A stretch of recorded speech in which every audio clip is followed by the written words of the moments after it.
What's up, everybody? My name's Megan Vincetta, and welcome to the Music Box. So today I have got an amazing new artist who's also got the same name as me. It's Meg Shaw. Welcome to the show. Hello, how are you? I'm good. How are you doing? Yeah, I'm good. I'm excited to be here. So I'm excited to interview you.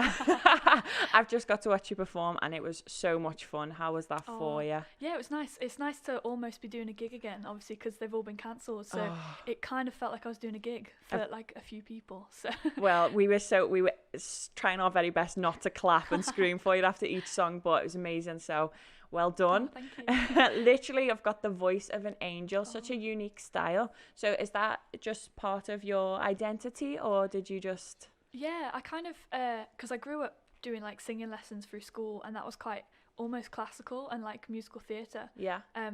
And I love my musical theatre as well. So like the range of styles that I sing is really different. So I think it kind of influences from that, quite like a clean sound, and like because I was trained singing. But then since I've found my own songs and what I want to do, it's kind of changed up a bit, which I like. So yeah. I don't always just sound like an opera singer. Yeah, well, do you know what? That makes so much sense that you've got that classical music background, because when you're listening to your music, it's so soft and angel-like, but then you've got like this strumming of the guitar, and it just comes together really well. I really, really like that.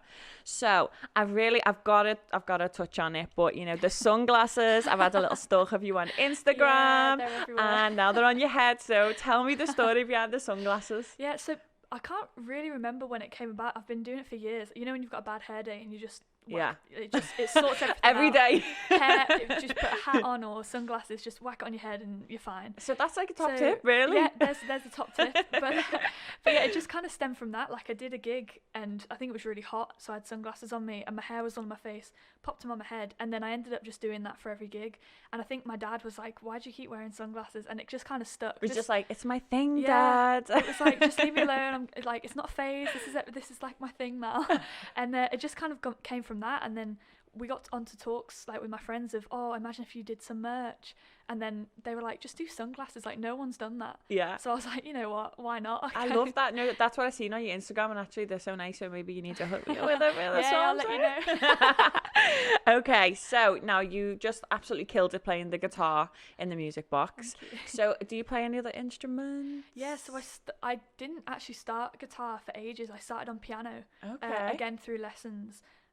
So like classically trained, and it became I love playing the piano, but it became like a chore because my mum would always be like, make sure you practice this morning or whatever, and I was she took the fun out of it. Yeah, so I always loved music, so I didn't mind doing it, but guitar was always something that like I found myself, and like I learned from YouTube and just watching like Ed Sheeran back in the day. So self-taught. Yeah. Okay. So I ended up doing all sorts. I didn't do any of them today, but I do like all sorts of percussive like and loop pedal stuff, and it's all just kind of experimenting really. I love Jack Garrett the way he does that. Yeah. I'm obsessed with that. So yes. I wish you had done that, but next time you're in, that's what we're going to get you to do.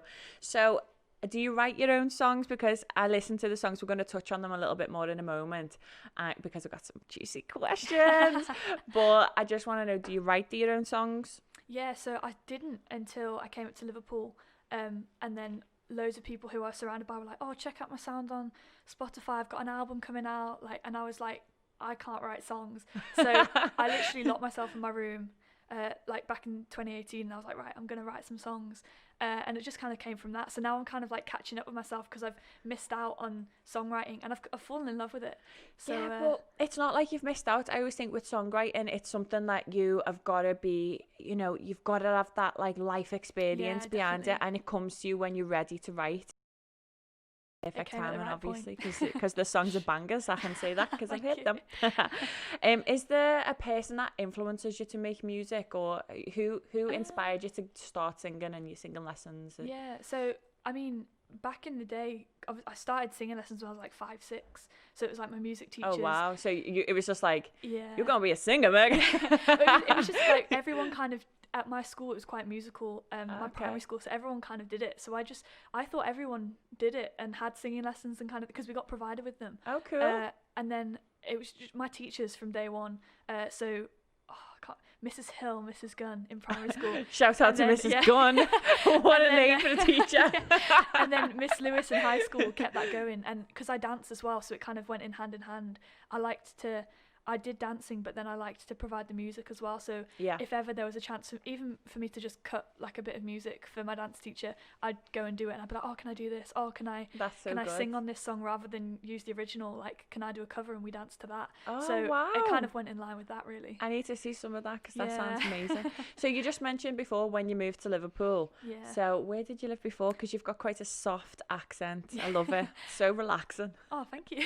So originally, I'm from Worcestershire, so it's in the Midlands. It's like, is that like the crisp? I'm sorry, but yeah, I've never actually had Worcestershire sauce. What? I wish I had known that, because I would have brought you some. Would have got you to try some. I need to try them. Yeah. I always see them in the shop, and I'm like, they're the best flavour. That's like me being from Liverpool, not having a bowl of scouse. This is true. I haven't had scouse either. Oh my I've God, been here for 2 years. You're not living. So you've only been here for 2 years, so you came from Worcestershire from then? Yeah, so I came to study. I study at LIPA, the Performing Arts School. Oh, okay. So yeah, raised in West Midlands and then came up here, and there's so much music everywhere around here. So I could have gone home for lockdown, I suppose, but I stayed up here to get work done and get your creativity juices flowing. It's all up here. It's all happening up here. Do you love Liverpool? Absolutely love it. Yeah. What's your favourite part about the city?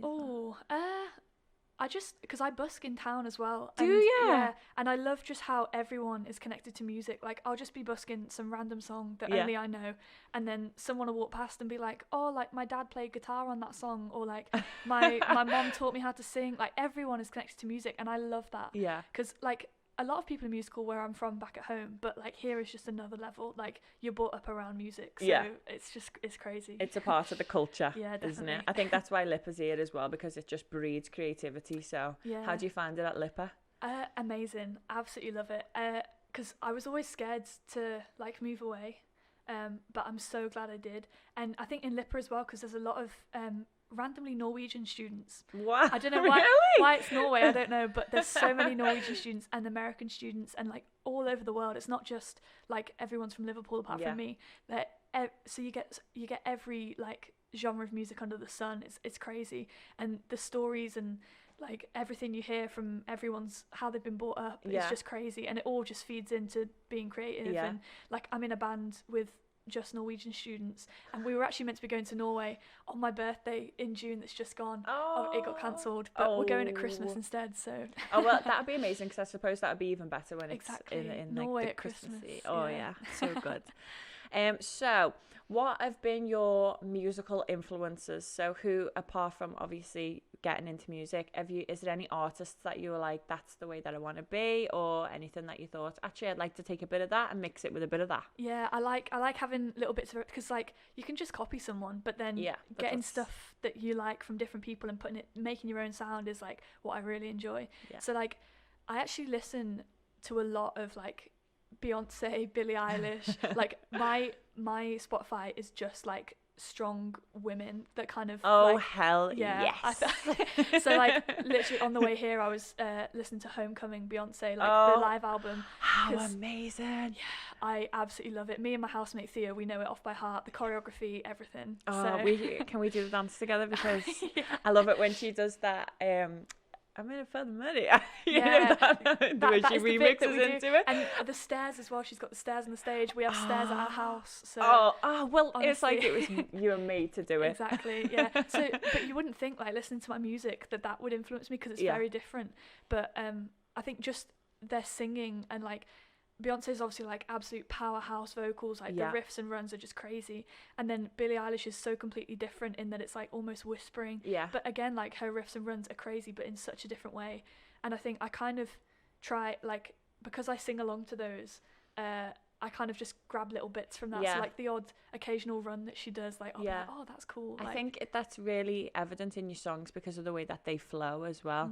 And also I think the girl power influences do come into the songs, which we're about to get to now. So let's talk about your first song that you performed, Run. Yes. Yeah. So actually that was an exclusive for it's an exclusive Oh my God, I talk.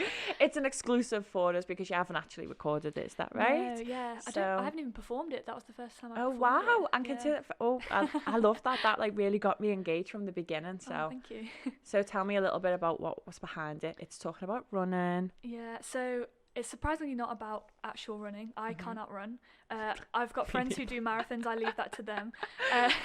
But yeah, I wrote it at the start of lockdown, I think, because like I struggled to with lockdown. Gigs ended, rehearsals ended, didn't go to Lipper anymore. Was just stuck in my room. So I went through a few weeks of just being like, well, what am I gonna do? And then when I realised it was gonna be longer than I thought, I was like, right, I need to start writing. Yeah. And to be honest, I can't really remember. I just think I just started playing. I always play guitar first and then add lyrics. Okay. Which I think a lot of people go the other way around, but I'm always guitar first because it stems from me just like playing on my guitar in my room, and I actually really struggle with writing lyrics. So I think the lyrics came a few days afterwards. I'd got the guitar down because I like coming up with like weird chords and like things that will catch your ear. Yeah. So I'd got the guitar sorted and then came back to it a few days later and wrote the lyrics. So. Okay. Yeah, it was a weird time. I know that you said that you don't run, but the song is about running from or to somebody. Yeah. So let's just, are you running to or from somebody? No, well, it's kind of when you're in like a back and forth situation. Yeah, whether that we be all with a know what friendship that's like. or with a boy or whatever. It's kind of, and the song as well kind of like shows that like the song has only got two parts and the song just goes round and round. Yeah. So there's only two parts. It goes A, B, A, B, A. So it's kind of, the song itself is going on and just going in circles, not getting anywhere. And the lyrics are kind of the same, because when I wrote the music, I was like, oh, this is just going round in circles. And then I thought, right, round in circles, running. And then I think of something like that and then think, oh, well, what's a life experience that links to that? Yeah. So just the thought of kind of just going round and round, back and forth, nothing really happening. So yeah, it's about that really. Yeah, I love it. I really did enjoy that song. So now we're going to move on to the second song, which is November Winds. November Winds. That was a beautiful song. Oh, thank you. So what inspired that song? Because for me, it felt like a love song. Yeah, it's kind of weird because if you take away the fact it's November, it kind of sounds summery almost. It's just kind of like sway, nice and quite chill. Quite vibey, isn't it? Yeah, so I think I kind of like that though. That it's kind of contrasting. But yeah, it's just I can't, to be honest, like I found that song, I wrote it March last year, March 2019, and didn't just wrote it in my room, recorded it onto my phone, and then forgot about it until the June. Oh, so wow, okay. So it's like a little gem. Yeah, I completely forgot I wrote it. I think the day I wrote it, it was like really like, even though it was March, it felt like November. And I love songs that like take in something from when, like that point in time, that whenever a song mentions a month or a time of year, like I really like that. I love that because it takes like relatable. Yeah, and like when you're talking about like the trees and stuff like that, I can like visualize myself. It's November, and then you start talking about lies as well. So I do have a little cheeky question for you. What was the last lie that you told? The last lie, it's gonna have to be like, because I live in a house with 5 other people.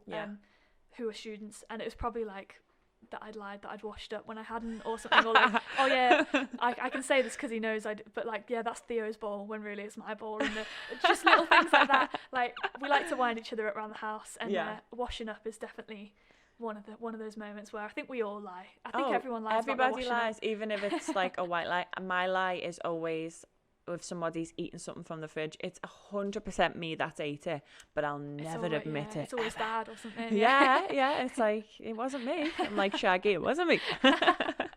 Okay, so we're gonna go on to your final song, which is actually your debut single. Yes, very exciting. So finally releasing a single. Yay, I'm so excited for you.